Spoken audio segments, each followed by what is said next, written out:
Martin, in a few words, what do you think are the core challenges for genuine digital government transformation? It's an interesting question, and I'm sorry I wasn't able to come to the sessions, but it's great to have an opportunity, virtually at least, to contribute. I think we've reached a very interesting conundrum at the moment around the digital transformation debate, and it's a little bit like the early days of e-government when everyone used to say, let's drop the E and let's just talk about government. I was part of that movement, and I was a very strong believer in that because I came into this debate from the government side, if you like. And yet what we've done is not really drop the E, I think. What we've done is evolve the E, and now we talk about Gov 2.0. Now we're talking about digital transformation. And in a way, we keep insisting on putting the digital or the technology piece in the picture. And I'm beginning to wonder whether that's not a bit of a problem, because the more we do that, I think we're beginning to get the balance wrong between the technology part of this and the government part of this. You've described that as something of a paradox. I think it is a strange paradox in the sense that in the digital conversation about transforming government, there seems to be a lot going on. In fact, it's not difficult to be almost overwhelmed by the amount of activity that's going on. But I'm wondering whether anything's actually happening. And by that I mean, are we really deeply reforming and transforming the nature and work and institutional settings of government? And I'm beginning to worry that in all of this wonderful activity, and much of it is fantastic, I'm wondering whether we're really getting deep into the genuine transforming of the institution. You've referred to this as the difference between doing digital and being digital. Yeah. It's an interesting observation, and I should give credit for that. It actually came in a conversation I had with a fellow called William Murphy, who used to be the Deputy Secretary here in New South Wales that looked after these matters. And I agree with William very much that to some extent we've been very good at doing digital. In fact, we're getting much better at it. But broadly speaking, doing digital is kind of adding a bit of digital onto what we already do. Right. Being digital basically requires you to think about how you would do a particular action or activity in government as if you were at the beginning of the digital transformation process right from the start. And you may do it very, very differently. You may not even do that action at all. You may do something completely different. Being digital is about a mindset. Doing digital is just basically adding some interesting bells and whistles to what you're doing now. So how do we get the really senior policymakers in government and the political level of government thinking about being digital rather than doing digital? Yeah, it's a great question, and I think it's an important sign of where this conversation needs to go. So my observation would be that people who are deeply engaged in the business of governing and government and public sector, you know, when you think about their day, what is their day? Their day tends to be focused on having to make difficult calls, judgment calls, discernment, sifting often very complex evidence, navigating through very, very complicated terrains of value clashes and interests and all the rest of it. It's a very complex world they live in. Now, without at all wishing to suggest that, you know, everything they do is fine, because clearly there's a lot that they could do a lot better, I think sometimes we don't, as digital kind of evangelists, if you like, and we can sometimes get a bit evangelical about this stuff, which again is a little bit of an issue, I think. We get a bit self-righteous to some extent about, you know, if it's digital, it's good, and if it's not digital, it must be bad. This is not a good way to go to somebody whose job it is to be, if you like, the world that you're trying to disrupt. So you've got to really deeply understand the difficult, complex, contested world in which many, many senior policymakers are having to live. If you show some sign that you are prepared to make the almost emotional effort to get into their world, and then work back with them to say, okay, I get the complexity that you're trying to navigate here, but there's stuff around the digital way of thinking that really could help give you the kind of respect and relevance and recognition that you're looking for. Let's see if we can work something out. Totally different conversation. What I'm beginning to see more of, I must say, from at least some elements of the digital transformation debate is almost a kind of arrogant kind of disrespect that says, look, you people are just, you know, you're behind the 8 ball, you're way off the beat, just step back. You know, what you need is lots and lots of digital stuff and somehow or other, you know, government will be transformed. It just doesn't seem to me to be that simple. And I think instinctively, people who are deep in the government business, they recoil from that stuff. And the harder we push, the harder we chase them, no, we've got lots more things we can, the more they seem to almost sort of run in the opposite direction. That's my slight concern, and I guess I'm beginning to feel that we haven't quite got that balance right. You've said that the future of government is government. What do you mean by that? Yeah, it is a good question, and it's really something I've been grappling with a fair bit. I'll give a quick analogy. I read an interesting piece recently about the future of retail. Yes. I follow this digital debate all over the place. And I read this piece and I thought, yeah, I suppose at one level, when you look at it, the future of retail is probably digital in one level. But actually, it seems to me the future of retail is retail.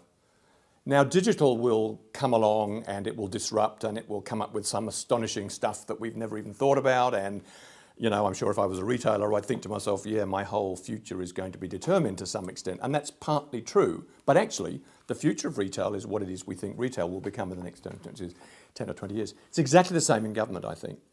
I think people who work in government get very frustrated when people from the digital end of the conversation come and tell them that the future of their business is this digital business that people in government don't understand. And I think that's a really risky way of putting it. The future of government is government, what we want government to do in the next 10, 20, 30 years. Doing good government well is the game. Now, the digital question is, what do we as digital evangelists, innovators, entrepreneurs, brilliant thinkers, whatever we think we are, and I'm definitely one of them, I'm a deep believer in this conversation, what is it we bring to that task of doing good government well? That's the game.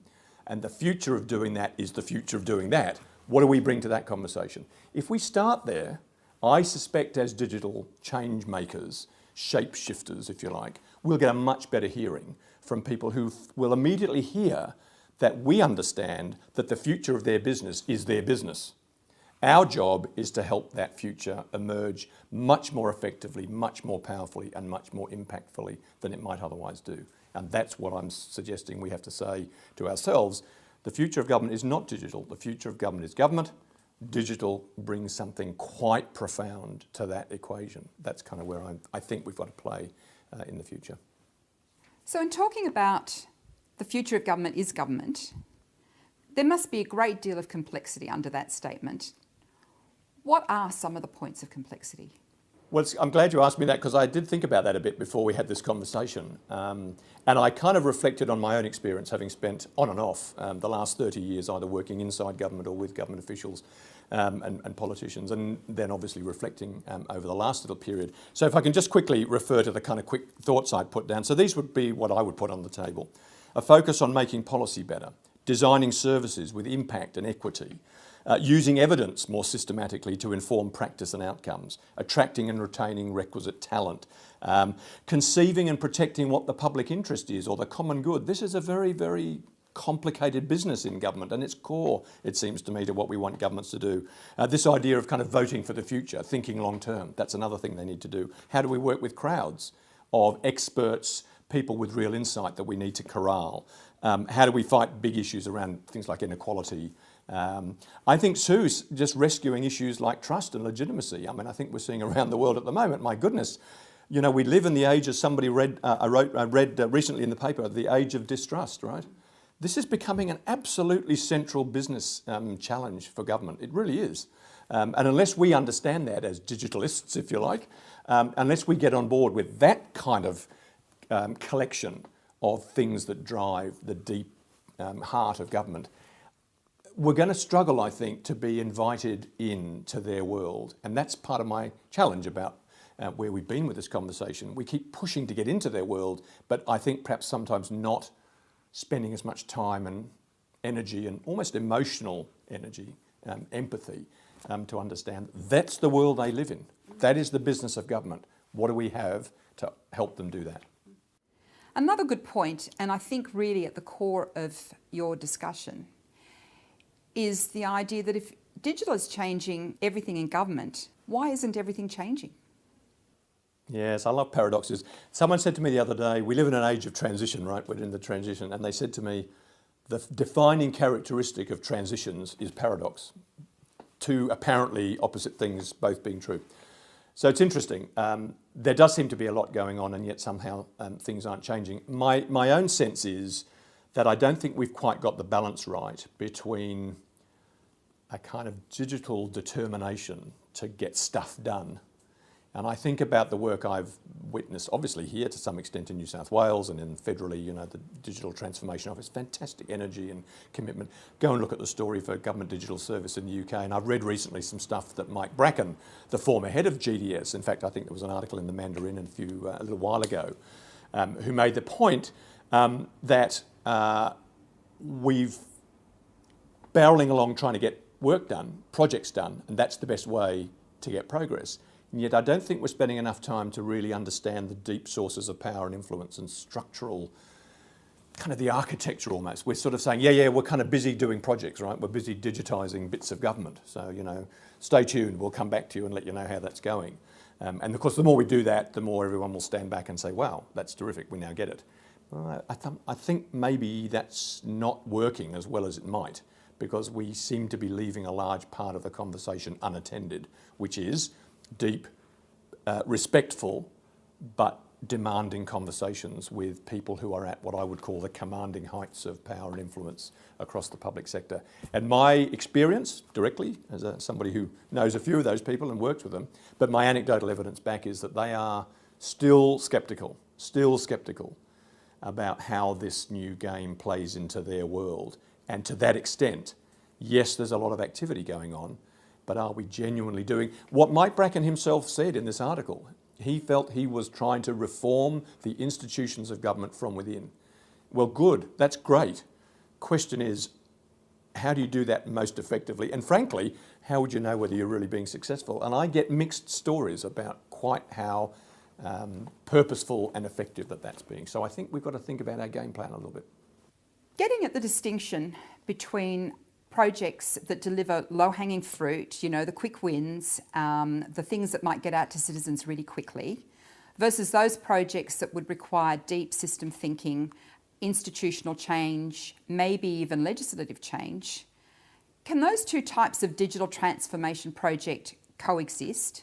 And should we be doing both of them at the same time? Yeah, great question. The answer is they have to coexist, and to some extent, they need to go on at the same time. And in fact, if you think about it, for a couple of seconds, they each inform each other. That's the point. Now, my concern is that, so I absolutely believe in the power of getting stuff done. Show me, don't tell me. I get that. Prototypes, I'm all on board with that. Terrific. And yes, there is a worry sometimes, and I see this criticism a lot, that government tends to sit around too often talking about what to do. Whereas the digitalists, we just say, no, let's do something, and that will help the conversation along. I get that. But I don't think we've got the balance right between this kind of system-level conversation, which is deep and long and tough, and all the rest of it needs to be persistent, and lots of activity. And perhaps we're not very good at the way they feed into each other. I think the trouble is, we have showcases where people say, wow, look at these last 5 projects we did in the last 6 months. And everyone steps back and says, wow, that's terrific. But I'm not sure that we're very good at then saying, yes, but those 6 projects now mean that systemically, deep in the architecture of our business, something has shifted. Let me be clear about that. And I don't think we make those connections perhaps as much as we might. So I think they are completely connected. They need to be progressed in parallel, not serially. I get that. So it's not like we say, look, we'll get to the deep system conversation later. Right now I'm busy with 40 projects. Leave me alone. And when I've done 40 projects, wow, you will stand back in wonder and we'll all be off. I don't think it's going to work that way. You've got to actually keep these loops going all the time at the same time. I don't know whether that makes sense. It feels right to me. And I don't think we've quite got that balance to some extent, to the point where we may actually be undermining our own capacity to really shift what we say we want to shift. I don't know if we're doing it as well as we might. So Martin, you've had a broad range of experience across government and seen many examples of best practice in terms of digital transformation. Are you able to share some of those examples with us? I have been thinking a bit about this, and I think it's a tough gig in a way, the whole game, I think, doing this digital transformation bit well. Because again, talking of my obsession with paradoxes, it seems sometimes like a combination of opposites, and in a sense that's probably right. But again, if I can just refer to a couple of things that I jotted down, the kind of list that I would put together, and I wrote here demanding list, and it is very demanding, would be things like speed, for sure. That is important. But we also want depth. We want empathy. We do want a certain amount of impatience. We do want people to say, no, we've got to cut through. I get that. We do need that. But at the same time, we need understanding and insight. We need some emotional intelligence here. And at the risk of putting some of my best digital friends offside slightly, there is a case to be made that sometimes the digital evangelist, perhaps quite rightly in a sense, is so focused on driving their agenda that they don't often perhaps give themselves enough time to engage with that kind of emotional intelligence about the context and place that they're working in. So emotional intelligence, as well as digital and business depth. We've got to connect change to design and digital. I think sometimes digital people say they're interested in the change piece, but actually don't always feel comfortable driving that next piece. Whereas I think some of the best genuinely change-driven people I've met in the digital world, they understand how you put digital, design and change together. I think in very powerful ways. I think you've got to know when to press your case and you've got to know when to step back. You've got to know when to talk a lot and you've got to know when to stop talking.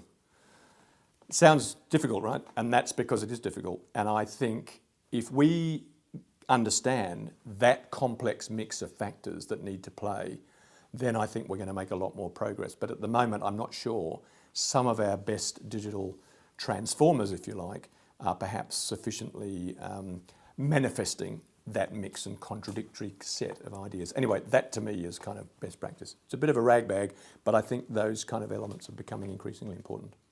So given what you've just said, how does an effective leader in a digital transformation project know when to speak out and lead and when to shut up? Yes, that's such a great question, isn't it? I suppose if I knew the answer to that question, I'd probably be a very rich man. It's an art much more than it is a science. I'm rapidly coming to that conclusion, and as you can tell now, I've been in this business for rather longer than I care to admit. Organisationally and from a management point of view, that is a difficult game. It's an art form to know when to push and when to stop. One of the things that I think I would say is that sometimes, again at the risk of perhaps putting a slightly controversial story into our conversation, I think digital people have just got to get a little bit better at listening. I know that sounds a bit odd, because I think they are listening all the time, but actually, particularly given their impatience and their desire to drive this fabulous new revolution, and I'm right with them, right? I want them to be successful. I think sometimes they don't stop and just wait a minute. Let me just listen to what this person, this very senior bureaucrat, this very tired and stressed minister is telling me. What am I hearing about the nature of the complications that they're trying to wrangle? How do I kind of build that into what I'm about to tell them, as opposed to, I'm going to listen to what they're going to say. I'm not going to hear a thing they actually said to me, and I'm still going to tell them that what they need is, a much better website, or get on Twitter, or do something digital, because it'll sort of fix everything. So I think we've got to listen a bit more, right? I think we just got to be a wee bit more. As a number of people have said to me, sometimes we will have to just pause a moment, and I wonder sometimes in our digital enthusiasm we just don't pause enough. I'm not sure I've got a kind of deeply scientific answer to this stuff, but I just think a certain amount of listening and emotional empathy wouldn't be a bad place to start. So listening to what you've been saying, I'm thinking about the bureaucrats and senior policymakers who have been in their world for a career, for a very long time, and know that world deeply in the way that you're outlining. Lots of complexity, lots of constraints. But with that comes the fact that they may stop thinking laterally and being prepared to think outside the square.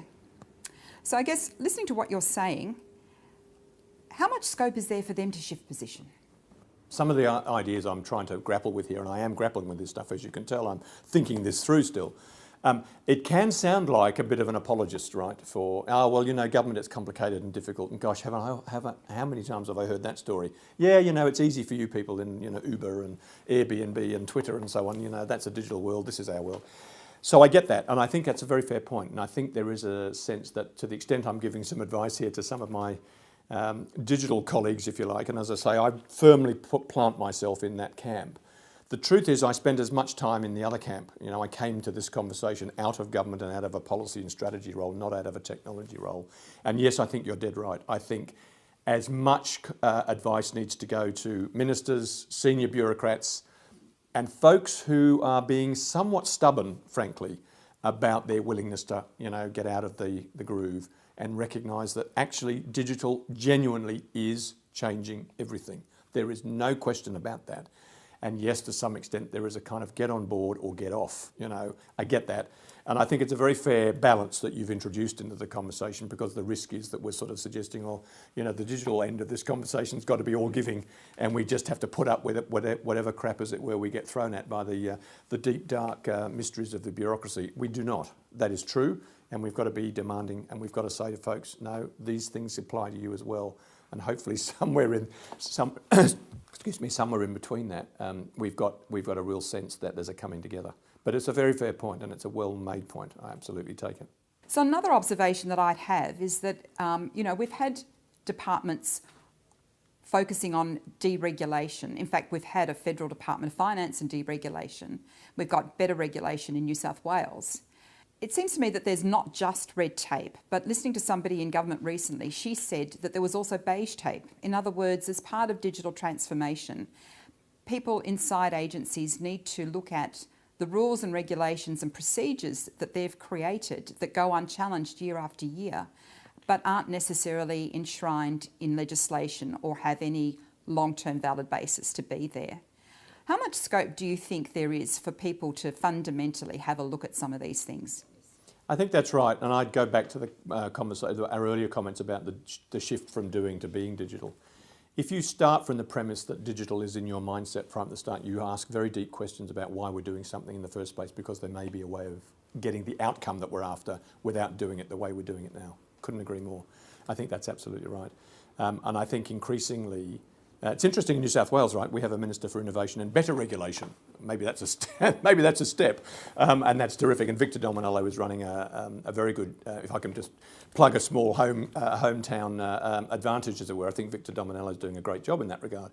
But I think you're dead right. I think the regulatory end of this, and I had some conversations recently in Western Australia, interestingly, around the regulatory implications of the new economy, I think are very profound. And I think I have found what I would call the more interesting and challenging end of the regulatory industry inside the public sector, very, very, very aware now that they are being challenged to think quite fundamentally about why they do certain things and why they've got certain rules in place, because they reflected an era and an age and a particular way of getting an outcome that has simply been rendered totally different now. So they have to start thinking quite differently. So I think it's a great point, and I think it's beginning to seep into that level of the conversation. So you've talked in the past about the need to meet in the middle. Could you elaborate for us on how we might do that? I think that's a great point. I think it's interesting when we look back, say, over the last 5 years, and I'll take the government digital service in the UK as a bit of a bellwether, because everyone tends to do that, a bit of a gold standard, I guess. It's interesting to read Mike Bracken talking about how, in effect, he and his team were, almost parachuted into the middle of Whitehall and, sort of like going behind enemy lines, right, and changing from within. Fantastic idea and very powerful in many respects. But I think a risk, and I think the risk that comes from that kind of approach is that you end up setting up teams that are sort of standing a bit apart and don't really get engaged with or feel part of the main business. So it's always a difficult thing, I know. You need to corral those resources. You do need special resources. So yes, they have to be sort of special and a little bit separate. But in that separateness, I think, is a big, big risk. So coming back to your point, I think where we are heading in the next, I hope, say 5 to 10 years, or even earlier, 3 to 5 years, let's not be too far out, is that we are going to have to work out how we keep these teams very focused, very engaged, specialist in that sense, but not so apart, not so, if you like, distant, standing a little bit away from the real business of government in terms of some of the comments I've been making earlier. If we can find those special teams willing to invest the time and effort to understand deeply the business that they're trying to transform, they may have a much better chance of transforming it. So that's probably where we're going to get to, I think, in the next phase. Perhaps initially we had to go through this first phase where the advanced party has to be dropped in, as I say, behind enemy lines to start working the revolution. Now maybe we're in a slightly different phase where I think we've got more people who are, as it were, less resistant. So let's kind of start joining forces with them, right? A little bit more of a meeting in the middle, as you say. I think that's kind of a nice way of putting it. And I would love to think that in the next 3 to 5 years, we're going to hear far fewer stories about senior bureaucrats and ministers saying, oh, all this digital stuff, I don't get it, and they don't understand my world. Let's see if we can't get some evidence that suggests, no, these people are really beginning to get us. And they're right, we do have to change. And I think they've got some things to help, and so on and so forth. You get that kind of new conversation. That would be wonderful. And in a very hopeful sense, I think we all have to be optimistic, right? All digital transformers are optimists, I was once told, and I think that's true. So let's be optimistic. I think that's where maybe in the next 3 to 5 years we might end up. I certainly hope so. And like a lot of people in the rooms that you've been talking to and in the worlds that I move in, I think that's where we all would love to end up. Martin, thank you so much. That was really informative and interesting. It's been a pleasure. Thank you.